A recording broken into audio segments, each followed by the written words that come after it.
Assalamualaikum warahmatullahi wabarakatuh. Bismillahirrahmanirrahim. Nahmaduhu wa nasta'inuhu wa na'udzu min syururi anfusina wa min sayyiati a'malina. May yahdihillahu fala mudhillalah wa may yudlilhu fala hadiyalah.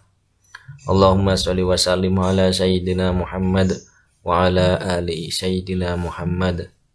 Salatan wa salaman ta'imaini amma ba'd.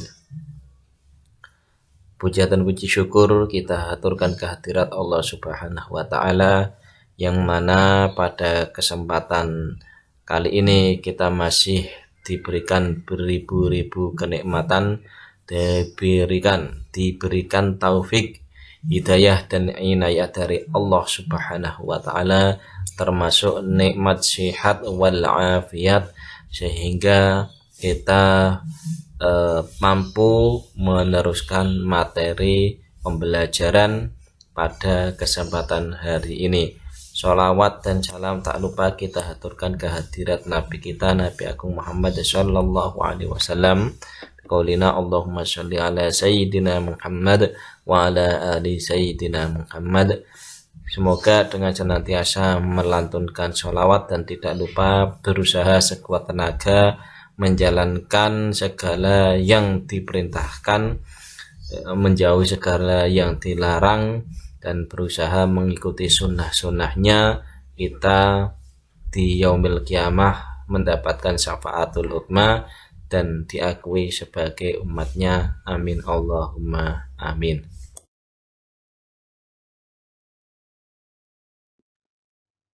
Pada pertemuan kali ini kita sudah sampai pada bab 9, yaitu prinsip dan praktek ekonomi Islam.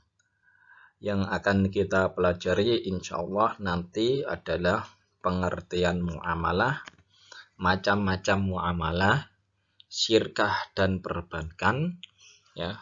Kemudian menelaah prinsip dan praktek ekonomi Islam, nanti bermuamalah sesuai aturan Islam.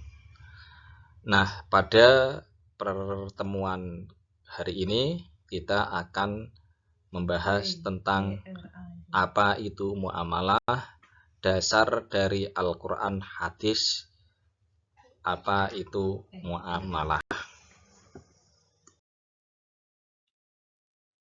Definisi atau pengertian muamalah. Dari segi bahasa, kata muamalah berasal dari bahasa Arab, yaitu amalah yu'amilu muamalah, yang berarti perlakuan atau tindakan terhadap orang lain atau hubungan kepentingan. Kata-kata semacam ini merupakan kata kerja aktif yang harus memiliki dua buah pelaku, yang satu terhadap yang lain saling melakukan pekerjaan secara aktif. Muamalah dalam Kamus Bahasa Indonesia artinya hal-hal yang termasuk urusan kemasyarakatan, ya, pergaulan, perdata dan sebagainya. Sementara dalam fikih Islam berarti tukar menukar barang atau sesuatu yang memberi manfaat dengan cara yang ditempuhnya, seperti jual beli, sewa menyewa, upah mengupah, pinjam meminjam, urusan bercocok tanam, berserikat, dan usaha lainnya. Hukum yang mengatur hubungan antar sesama manusia ini juga bisa disebut muamalah. Ya, jadi yang namanya muamalah adalah hukum yang mengatur hubungan antar sesama manusia. Tujuan diadakannya aturan ini adalah agar tatanan kehidupan masyarakat berjalan dengan baik dan saling menguntungkan.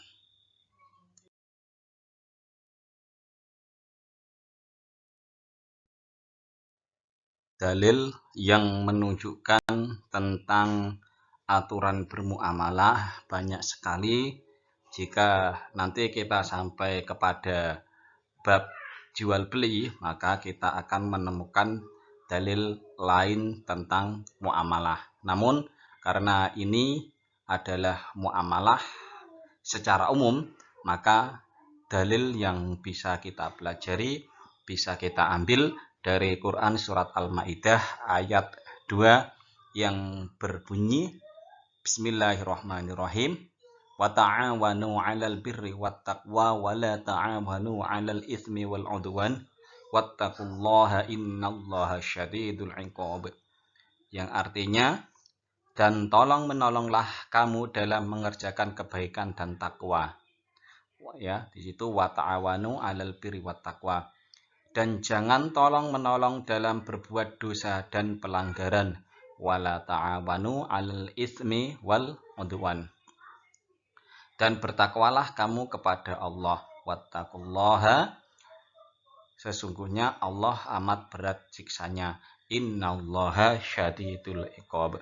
Quran surat Al-Maidah ayat 2. Jadi sudah jelas secara umum jika yang namanya muamalah itu adalah proses yang suatu hukum yang mengatur hubungan antara satu manusia dengan manusia lain, maka hubungan tersebut haruslah diantaranya sesuai dengan perintah Allah, yaitu tolong menolong untuk dalam kebaikan dan bertakwa.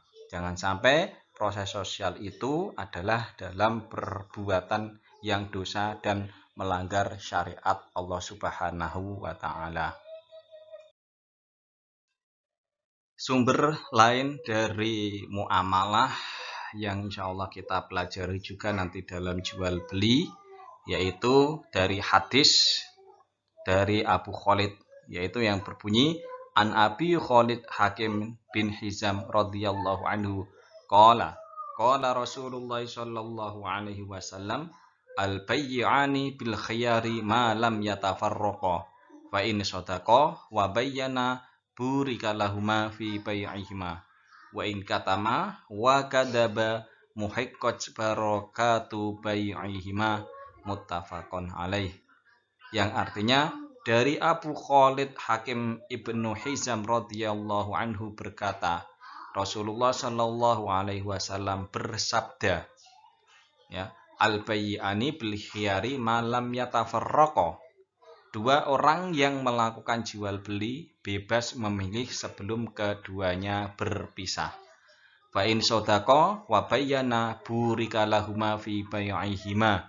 Jika keduanya jujur dan berterus terang dalam jual beli, maka keduanya akan mendapatkan berkah. Wa in katama wa kadaba muhiqqat barakatu bai'ihima. Namun jika keduanya tidak berterus terang dan berdusta, maka jual beli yang mereka lakukan tidak akan berkah. Muttafaq alaih. Maka berikut adalah prinsip muamalah secara umum yang diambil dari Al-Quran dan hadis. Yang pertama yaitu tidak boleh mempergunakan cara yang batil. Maka diantaranya tersebut di dalam Al-Quran, ya ayyuhalladzina amanu la ta'kulu amwalakum bainakum bil batili illa an takuna tijaratan an taradim minkum. Kemudian prinsip yang kedua dalam bermuamalah, tidak boleh melakukan kegiatan riba. Tersebut di dalam Al-Quran, wa ahallallahul bai'a wa harramar riba. Ya, yang ketiga, tidak boleh dengan cara-cara dolim atau aniaya, seperti yang tadi kita pelajari tentang hadis jual beli, yaitu dengan cara-cara menipu dan lain sebagainya. Kemudian tidak boleh mempermainkan takaran, timbangan, kualitas, dan kehalalan. Di antaranya tersebut di dalam Al-Quran, wa auful kaila wal mizan. Ya, di situ perintah untuk menyempurnakan takaran dan timbangan. Kemudian tidak boleh dengan cara-cara spekulasi atau berjudi. Ya, tersebut di dalam Al-Quran, ya ayyuhalladzina amanu innamal khamru wal maisiru wal anshabu wal azlamu rijsum min amali syaiton. Kemudian tidak boleh melakukan transaksi jual beli barang yang haram. Maka demikian adalah prinsip-prinsip dalam bermuamalah secara umum yang nanti insya Allah kita akan lanjutkan pembahasannya lebih detail tentang yaitu jual beli, sewa menyewa, utang piutang dan lain sebagainya. Demikian pembahasan materi pada pertemuan kali ini. Sekiranya kurang lebihnya, kalaupun ada khilaf dari saya pribadi, mohon maaf sebesar-besarnya. Wal afu minkum wallahu a'lam bishawab. Walhamdulillahi rabbil alamin. Wassalamualaikum warahmatullahi wabarakatuh.